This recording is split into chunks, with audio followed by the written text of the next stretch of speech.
All right, welcome to the Jewish Road Podcast. My name is Matt Davis, and I'm here with what we call Sweet Pappy Molassie. Haven't heard that one in a bit. Well, No? that's me. I'm here. All right.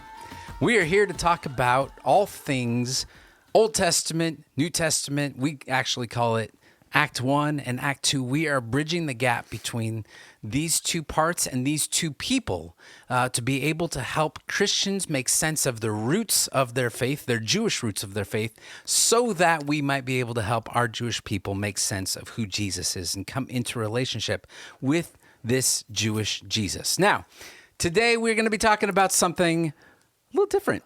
We're gonna tell a little bit of a story here. Yeah. Yeah. Yeah. And really right now, we're in November. In fact, I'm leaving in a couple days, going out to the West Coast to do a wedding. And my anniversary was last week in October, your anniversary. Mine's coming up in 3 weeks. Yeah. So this is wedding season, right? Right. Weather's a little bit nicer. Things are a little bit cooler. So the bride doesn't have to schwitz in her dress, right? Yeah. I remember the worst wedding I ever did. I was down like Southern California. Like we stood on a golf course outside, and literally from where I stood, I could see Mexico. That's how far south we were. Yeah. But it's hot down there. Yeah. It was 118 degrees. Wow. And we still did it outside. I couldn't even believe it. And I remember I felt bad because I was sweating so much that I couldn't even see because the sweat was in my eyes. And I felt bad about that until I looked up at the bride and the groom and they were totally sweating. I'm like, what are we doing out here? It's like July and it's in the middle of nowhere, California. It's like Imperial County or something like that. Yeah. Man. Yeah. But terrible. this is wedding season. Okay. Now, before we jump into the topic at hand, I happen to bring a little bit of Jewish humor. Oh, okay. Did you? I don't want to step on your toes. If you brought a little... go ahead. If you're going to inflict us with a little Jewish humor. All right, here we go. What or why? No, let me start over again. Why does the groom break a glass at a Jewish wedding? Have you ever seen that before? Well, of course. Of course, you did it, right? So at the end of the ceremony, they take a glass, they wrap it up, and then the groom, he steps on it, and everybody says... Mazel tov. Mazel tov. And then they start singing. The band goes. They lift them up on chairs, and there's great dancing. All right? So that's part of the tradition, right? Why does the groom break a glass at a Jewish wedding? Oh, tell me. It's the last time he'll get to put his foot down on anything. Oh, man. There you go. Okay. I'm only reading it. I'm not writing it. It's okay. Yeah. Yeah. But it is kind of true. Yeah.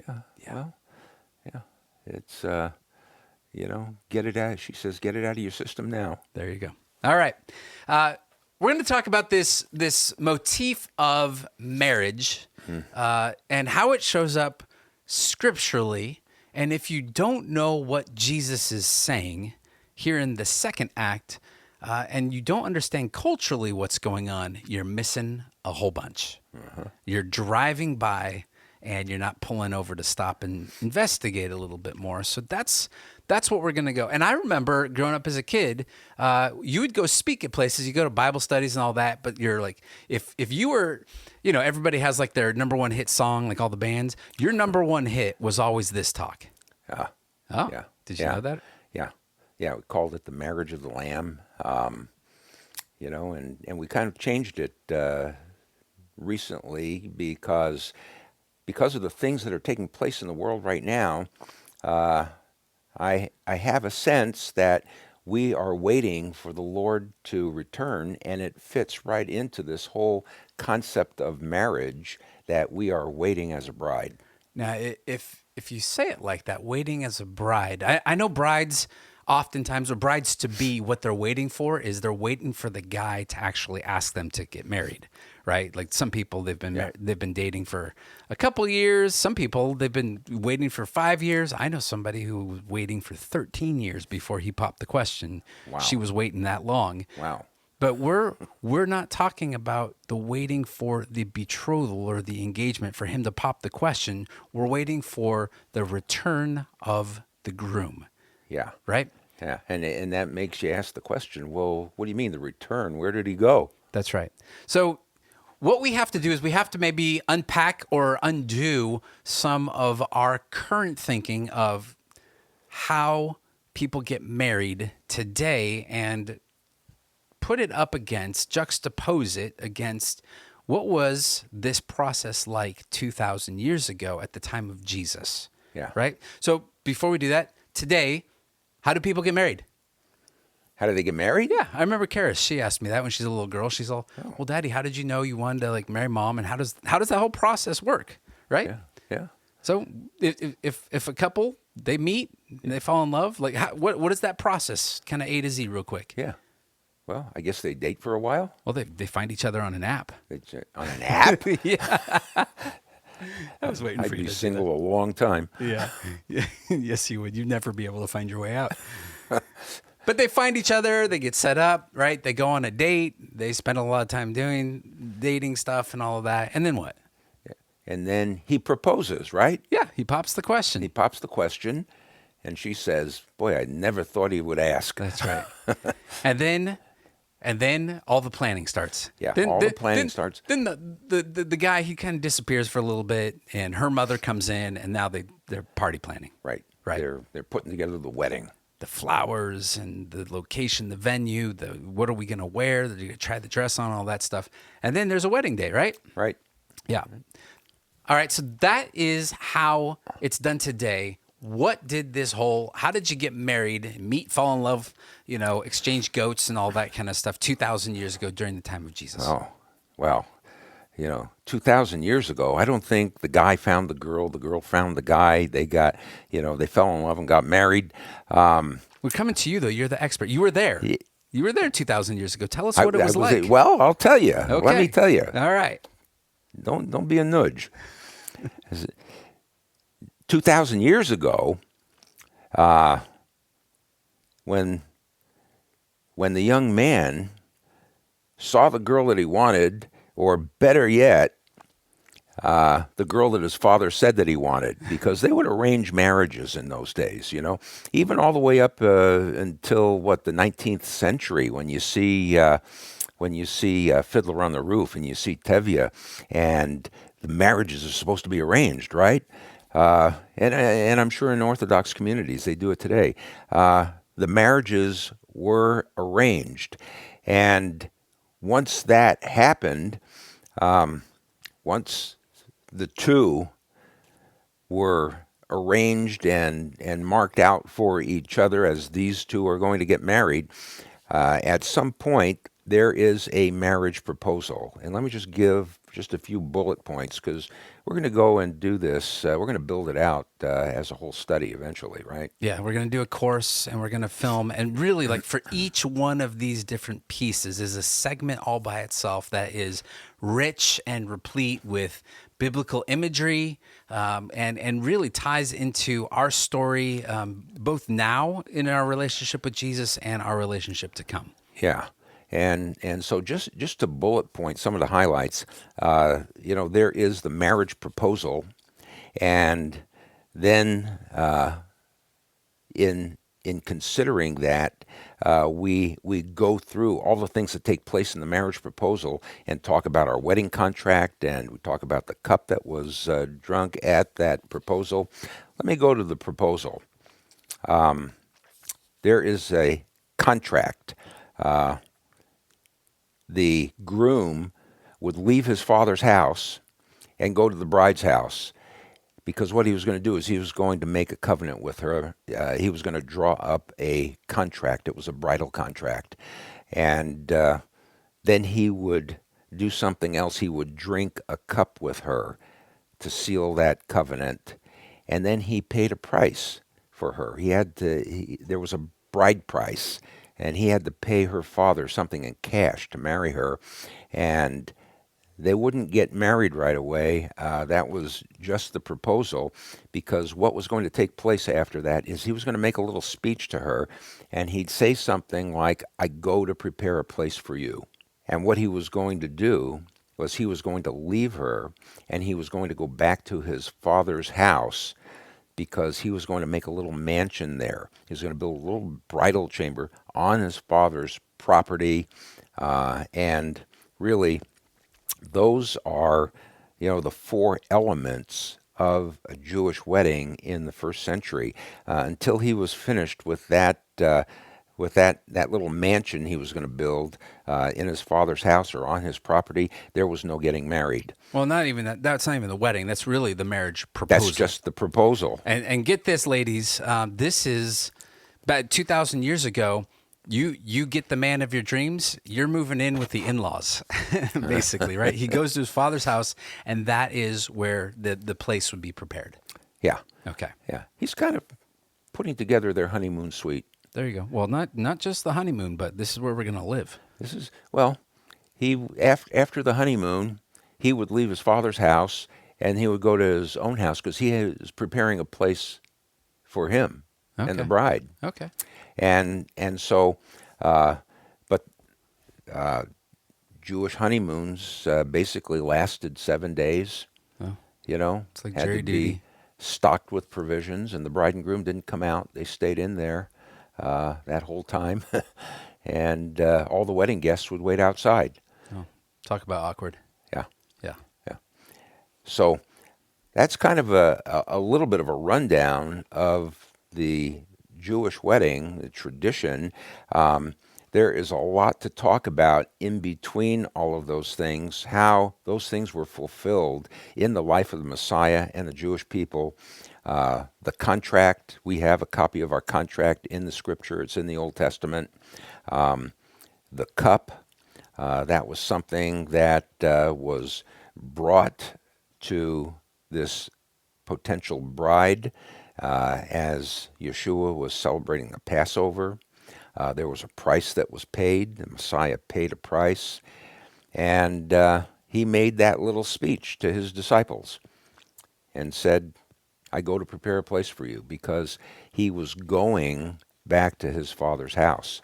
They didn't realize that, but that he was leaving and he was going to come back. And I think all of this fell into place after the resurrection, and they start to understand all of these things that were elements of the Jewish wedding, and they were to be waiting as a bride. And there's another section that we need to talk about when we fill this out.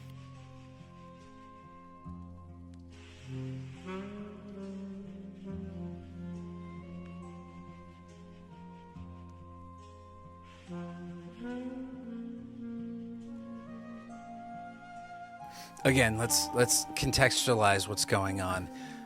This is John chapter 14. Jesus, the disciples, they're in the upper room. It's Passover. It's the night before his crucifixion. And they're sitting there. Judas has just left. And Peter's saying, I'm going to lay down my life for you. And then Jesus goes into this little speech, and he said, and I want you to hear this, because you've no doubt you have heard this, you've read this before. I don't know if you have put it in its context of this Jewish feast, but Jesus says to his disciples there, it's just them in the room, let not your heart be troubled. Believe in God, believe also in me. In my Father's house are many dwelling places. If it were not so, I would have told you, for I go to prepare a place for you. And if I go and prepare a place for you, I will come again and receive you to myself, that where I am, there you may be also, and you know the way where I am going. This is it. This is it, yeah. That's wedding language right there. That's wedding language in the context of first century Jewish tradition, Judean tradition, and they would have been somewhat familiar with all of this, but probably not put that into its whole context as a marriage at this point, not until after the resurrection, I think. Yeah. So the groom goes away, and he's working on the house, and it's really not until, and again, this broad strokes, this is 30,000, maybe 40,000 foot level that we're looking at this, but he's building out that honeymoon suite attached to the father's house. When is he coming back? The lady has to be ready, and so you don't throw surprises on the ladies. Yeah. You gotta. He needs to say, "Hey, I'll be back. It'll be November, 21st, and I want you to be ready that time. Yeah. But Well, he can't give her that guarantee. no. In fact, he didn't know when he was coming back, and she didn't know when he was coming back because it was his father's choice. The father was the one who bought the wine. The father was the one who invited all the guests. It was in his father's house, and it was his father's choice as to when he was going to go get his bride. And so at some point, the father would go and inspect this wedding chamber, and he would say, okay, it's done. Go get your bride. So he gets the clearance. It's basically like, the permits, right? Like, all right, we got it. You've passed inspection. Now go get your bride. What does the bride do in the meantime? Yeah. In the meantime, she is just waiting. Waiting. And she's waiting with great hope and great anticipation because she doesn't know when he's coming either. And she is wearing a veil. She couldn't go outside of the house without wearing a veil. And, out there, those people who don't know about this wedding, they don't know who we are. They don't even know that we're waiting. They'll know after the wedding, because after the wedding, the bride never wears a veil again. So let me make a very obvious, maybe people have already got this. Maybe some people are, I need you to kind of get me over the hump. You're making some analogies, and maybe not all metaphors tie over perfectly. So in this analogy, throughout Scripture, God is talking about his bride, that Israel is his bride, and that we as the church, as the believers, those who are following, we are also the bride. Jesus is the groom. And right now we are the bride who is waiting for the return of the groom. Yeah. And this is what he said to his disciples. You just read it in John 14. I'm going to go and prepare a place for you. And if I go and prepare a place for you, I will come again and receive you unto myself, that where I am, you might be also. I'm pointing upwards. That means in heaven. And so the bride is to be waiting. And how does she wait? She's supposed to be sanctified, set apart, watching, waiting, ready. And waiting and ready for the moment that he returns. And there's a whole, hullabaloo as to how that return takes place in the Jewish wedding of the first century. That's right. So this is a bit of a picture, and what will really kind of flesh out, even in the course, is that comes out, is this looking of what is it that we're supposed to do? How is it that we, as the bride of the Messiah, what do we do while we're waiting? And if we are waiting, this has been a long time. We're pushing a couple thousand years now. Yeah. This better be a really nice place. Yeah. It's going to be great. So to just kind of bring this to a close, because we're not gonna, we're scratching the surface here, but to bring it all to a close, finally, the father looks and inspects and says, "This is good. Go get your bride." Yeah. How does the groom come? Well, the groom would come with all of his groomsmen, and they would go through the streets. Would they sneak up? Really quiet? Late at night. They would go late at night, and it would be kind of like a party. And when they would get within earshot of her house, one of the wedding party would give out a shout. Why? Well, she knew when she heard that shout that she just had, minutes to get ready. Yeah. And, an interesting aspect of the whole thing is that all Jewish brides were stolen. The groom would run in and grab his bride, and he would steal her. He would take her out of the house, and the family would all look the other way, as long as it was the young man with the contract. You gotta make sure, right? Yeah. And he, he would take her and bring her to his house, and they would consummate the marriage. Yeah. I remember I stole my bride. You stole her? I stole her. Yeah. She didn't know she was being stolen, but right after we got married, we got into the limousine, afterwards, I looked at her and I said, "It's too late now, sucker. There's no getting out of this." Yeah, and what'd she say to you? She said, "That's what you think. That's what you it's think." too late for you." That's right.